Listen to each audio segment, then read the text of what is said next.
IPL 2025 से पहले कौन किधर चला, ये सवाल हर किसी के मन में आ रहा है, क्योंकि रिटेंशंस की जो लिस्ट है वो आने वाली है। 15 नवंबर का दिन यहाँ पर तय किया गया था और 15 नवंबर शाम को 5 बजे सारी लिस्ट सामने आ जाएगी कि किस खिलाड़ी को किस टीम ने रिटेन किया है, किस खिलाड़ी को रिलीज किया है। लेकिन उससे पहले जो अपडेट्स निकल कर सामने आई, जो कंफर्मेशंस निकल कर सामने आई, उस डेडलाइन से पहले ही काफ़ी सारी ट्रेड जो है ना, काफ़ी सारा यहाँ पर खरीद फरोख्त यहाँ पर चल रही है और इसी में आपको सारी अपडेट्स बता देते हैं कि कौन किधर जा रहा है, कौन किधर चला गया है। वो सारी अपडेट, सबसे पहला जो बड़ा ट्रेड हुआ था वो आप सभी लोगों ने देखा है कि संजू सैमसन सीएसके में चले गए हैं और यहाँ पर उनकी जगह रविंद्र जडेजा और सैम करन, ये दो खिलाड़ी राजस्थान रॉयल्स के लिए खेलते हुए नजर आएंगे। सबसे पहले तो सबसे बड़ा ट्रेड यही था। इन ट्रेड्स पे बात करूंगा, मैं पहले आपको बता देता हूं कि क्या क्या ट्रेड्स जो है, उसके बाद इन पर चर्चा करेंगे। दूसरा जो बड़ा ट्रेड था वो ये था कि शार्दुल ठाकुर अब मुंबई इंडियंस की जगह एलएसजी में खेलते हुए एलएसजी की जगह मुंबई इंडियंस में खेलते हुए नजर आएंगे, क्योंकि कंफ्यूजन बहुत ज्यादा है ना, कौन खिलाड़ी किधर जा रहा है, सब भाग रहे हैं तो समझ में नहीं आ रहा है। मुंबई इंडियंस में अब खेलते हुए नजर आएंगे शार्दुल ठाकुर और अर्जुन तेंदुलकर जो मुंबई इंडियंस की टीम का हिस्सा थे, वो अब लखनऊ सुपर जायंट्स में खेलते हुए नजर आएंगे। बताया जा रहा है कि 2 करोड़ में ये ट्रेड जो है वो की गई है। इसके अलावा एक बड़ा अपडेट ये भी कि शेफन रदरफोर्ड जो कि गुजरात टाइटंस का हिस्सा थे, वो भी अब मुंबई इंडियंस के लिए खेलते हुए नजर आएंगे। यानी कि शार्दुल ठाकुर और इसके अलावा शेफन रदरफोर्ड मुंबई इंडियंस का हिस्सा बन गए। एक बड़ा अपडेट ये भी कि मोहम्मद शमी जो कि सनराइजर्स हैदराबाद का एक बहुत इंपॉर्टेंट हिस्सा थे, उन्होंने प्रदर्शन उतना अच्छा नहीं रहा था, तो अब यहाँ पर मोहम्मद शमी का भी ट्रेड जो है वो निकल कर सामने आ रहा है। लखनऊ सुपर जायंट्स के लिए मोहम्मद शमी अब खेलते हुए नजर आने वाले। इसके अलावा केकेआर के खेमे में मैनेजमेंट लेवल पर एक बड़ा अपडेट ये भी निकल कर सामने आया है कि न्यूजीलैंड के पूर्व क्रिकेटर टिम साउदी अब टीम के बॉलिंग कोच यहाँ पर बनाए गए हैं। यानी कि ऊपर के लेवल में भी यहाँ पर बदलाव होता हुआ नजर आ रहा है। तो 15 नवंबर से पहले ही कई सारे ट्रेड्स नजर आ रहे हैं। अगर मैं कोई मिस कर गया हूँ तो बताओ यार, क्या ट्रेड? नहीं, ऐसा तो कुछ मिस नहीं हुआ, लेकिन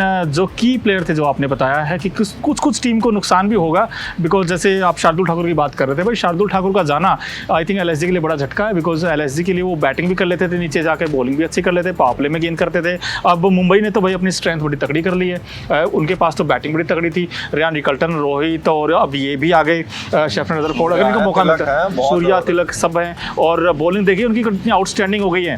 ट्रेंट बोल्ट वहाँ पर है, बुमराह वहाँ पर है, दीपक चाहर वहाँ पर है, शार्दुल ठाकुर वहाँ आ गए, मिचेल सैंटनर उनके पास है। तो मुझे लगता है वो चैंपियन टीम है और उस टीम ने अब अपने सारे बॉक्सेस टिक कर लिए हैं। लेकिन अगर आप बात करेंगे भाई सीएसके और आरआर की, वो आई थिंक एक सेंटर ऑफ अट्रैक्शन आप कह सकते हैं पूरा इस टेंशन का, बिकॉज आप देखिए बड़ा नाम संजू सैमसन आरआर को छोड़कर सीएसके में जा रहे हैं और सीएसके के जो 2 खिलाड़ी हैं वो अब आरआर में आ रहे हैं, ऐसी खबरें हैं ना। तो कहीं ना कहीं आरआर ने भी ऑलमोस्ट कंफर्म है, बस पेपर वर्क कंफर्म ही है। अगर ऐसा होता है तो आई थिंक सीएसके के लिए अच्छी बात ही होगी कि उनके पास एक ऐसा खिलाड़ी आने वाला है कि वो 3 रोल प्ले करेगा।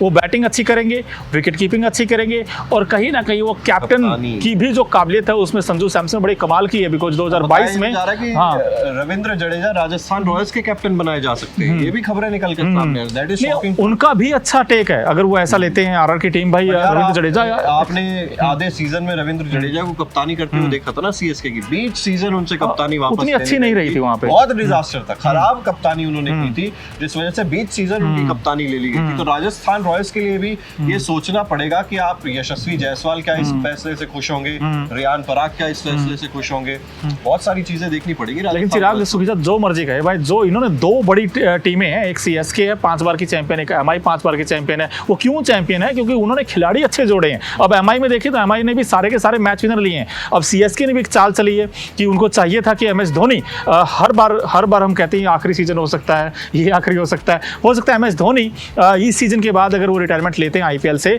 तो फिर संजू सैमसन आप देखना वहां पर तो लग रहा है इस सीजन में भी अगर संजू सैमसन ये ट्रेड हो गया और संजू सैमसन आप देखिए चेन्नई के खेमे में है, मुझे नहीं लगता कि फिर एमएस धोनी सारे मैचेस खेलेंगे। अच्छा, खबर एक ये भी आ रही है, मैचेस मिस करेंगे, संजू खेलते रहेंगे सारे मैचेस और मुझे लगता है धोनी बीच में से कई सारे मैचेस मिस करने वाले हैं इस सीजन भी। ऐसा अगर हो सकता है, बिकॉज धोनी ने पिछले सीजन भी अगर आप देखें उस तरीके के रन नहीं आए थे धोनी के, ना शिवम दुबे के आए थे और टीम ने भी बड़ा खराब खेला था।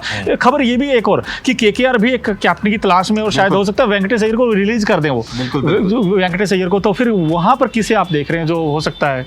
देखो यार, अगर कैमरन ग्रीन की हम बात करें, वो ऑलराउंडर है जिसके लिए सबसे ज्यादा टीमें मुझे लगता है बिड करने वाली हैं और कैमरन ग्रीन बहुत इंपॉर्टेंट प्लेयर रहने वाले हैं मुझे लगता है इस ऑक्शन में, और केकेआर डेफिनेटली वेंकटेश अय्यर को रिलीज करना चाहेगी क्योंकि 23.75 करोड़ बड़े का महंगे, हाँ, खिलाड़ी, सही बात है। आप एनी डे उनको अगर ऑक्शन में लेकर आओ तो इससे तो आपको सस्ते में सही मिल बात जाएंगे वो, तो केकेआर को करना पड़ेगा ये चीज, लेकिन वो अभी टॉप मैनेजमेंट लेवल पे जैसा हमने बताया टीम सऊदी की वहां पर एंट्री हो रही है, तो कई सारी चीजें मेरे हिसाब से जो बदलती हुई नजर आ रही हैं। लेकिन दोस्तों जो ऑफिशियल अपडेट्स हैं वो हम आपको बता दें कि 15 नवंबर शाम को 5 बजे इंडिया टीवी क्रिकेट पर सारी अपडेट्स आपको लगातार देखने को मिलेंगी लाइव सेशंस में। सारी अपडेट्स हम लगातार बिल्कुल इंडिया टीवी क्रिकेट लाइव आएंगे, रिटेंशन लिस्ट, रिलीज लिस्ट, सारी खबरों पर बात करेंगे जब ऑफिशियल अनाउंसमेंट यहाँ पर हो जाएगी। लेकिन बड़े बड़े ट्रेड्स जो भी हुए हैं जिसमें शमी का ट्रेड भी बहुत बड़ा है जो कि अब एलएसजी खेलते हुए नजर आएंगे, सनराइजर्स हैदराबाद में खेलते हुए नजर नहीं आएंगे। तो इन ट्रेड्स के बारे में आप क्या कहेंगे, आप अपनी राय हमें कमेंट बॉक्स में जरूर बताइएगा। इसके अलावा अगर आपने अब तक सब्सक्राइब नहीं किया इंडिया टीवी क्रिकेट को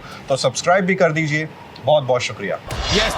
क्रिकेट की हर बड़ी खबर, हर बड़े अपडेट और लाइव डिस्कशन के लिए जुड़िए मेरे साथ सिर्फ India TV cricket YouTube channel पर।